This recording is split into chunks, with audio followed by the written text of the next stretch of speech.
सर्वे करके ऐसे वंचित रह गए भाई बहनों की सूची बनी। आपको स्मरण होगा प्रधानमंत्री जी ने चुनाव के पहले ही ये कहा, ये लोकसभा चुनाव के पहले, कि हम हर गरीब को पक्के मकान देंगे और 3 करोड़ मकान अगले 5 सालों में बनाए जाएंगे। उनमें से 2 करोड़ ग्रामीण क्षेत्रों में और 1 करोड़ मकान शहरी क्षेत्र में बने। मुझे बताते हुए प्रसन्नता है, प्रधानमंत्री जी ने जो कहा था वो कर रहे हैं और उन्होंने कैबिनेट की बैठक में सबसे पहले ये फैसला किया, ग्रामीण क्षेत्र में ये 2 करोड़ मकान बनाए जाएंगे। और न केवल फैसला किया बल्कि उसको अमली जामा पहनाया और अलग अलग राज्यों के हितग्राहियों को राशि भी जारी कर दी। एक सूची है अलग अलग राज्यों को जो राशि जारी की गई है, उसको मैं पूरी पढ़ नहीं रहा हूँ, वो आपको उपलब्ध करा दी जाएगी किस राज्य में कितने मकान बनाए जाएंगे। और मुझे ये बताते हुए प्रसन्नता कि प्रधानमंत्री जी इन मकानों के निर्माण पर 3 करोड़ 6 लाख रुपए से ज्यादा खर्च करेंगे। और ये मकान केवल मकान नहीं होगा, मकान के निर्माण की राशि के साथ साथ मनरेगा की 90 से 95 दिन तक की मजदूरी दी जाएगी।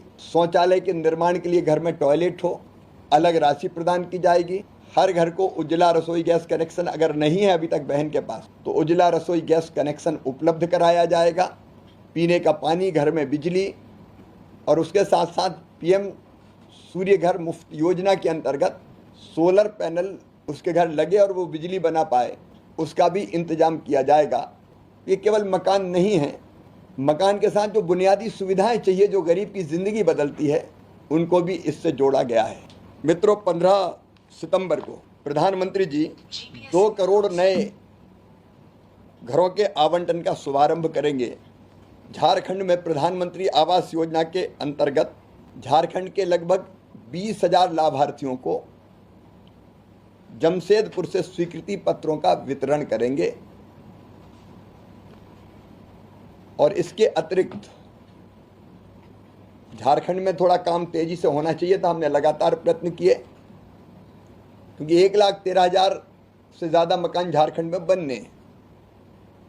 अभी तक वहाँ की सरकार इतने ही औपचारिकता पूरी करके स्वीकृति पत्र और मकानों के निर्माण के लिए जो अकाउंट में पैसे डालते उसकी कुछ औपचारिकताएं पूरी करनी होती है, उसमें धीमी गति से काम हुआ, इसलिए इतने हितग्राहियों को भी लाभ मिलेगा। लेकिन लक्ष्य 1,13,195 का है और उसके लिए 187 करोड़ 79 लाख रुपए की राशि झारखंड को जारी की जा चुकी है। इसी अभियान के तहत 16 सितंबर को माननीय प्रधानमंत्री जी गुजरात जाएंगे और गुजरात राज्य में पिछले वर्षों में 10 वर्षों में 6,50,000 से ज़्यादा आवासों का निर्माण हुआ है। वर्तमान वित्तीय वर्ष में भी 54,135 आवास का लक्ष्य गुजरात को दिया गया है और 99 करोड़ 1 लाख रुपए की राशि जारी की जा चुकी है।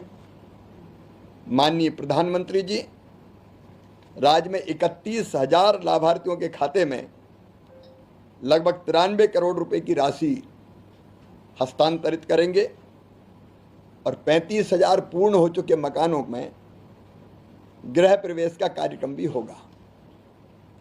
17 सितंबर को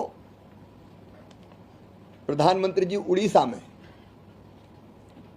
के भुवनेश्वर में राष्ट्रीय स्तर के कार्यक्रम का आयोजन करके पूरे देश के अलग अलग इन राज्यों को छोड़ के 4 राज्यों को छोड़ के झारखंड, गुजरात, जम्मू और कश्मीर और हरियाणा में चूंकि चुनाव है, इन 4 राज्यों को छोड़ के बाकी बचे हुए राज्यों में 10 लाख हितग्राहियों को स्वीकृति पत्र का वितरण करेंगे।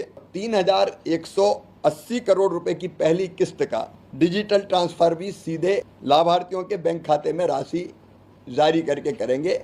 ये 10 लाख हितग्राहियों के खाते में जाएगी। अब इसके अलावा 2018 की आवास प्लस के अलावा ये जानकारी कई राज्यों से प्राप्त हुई और मांग भी आई कि कई पात्र हितग्राही शेष रह गए। तो फिर एक बार आवास प्लस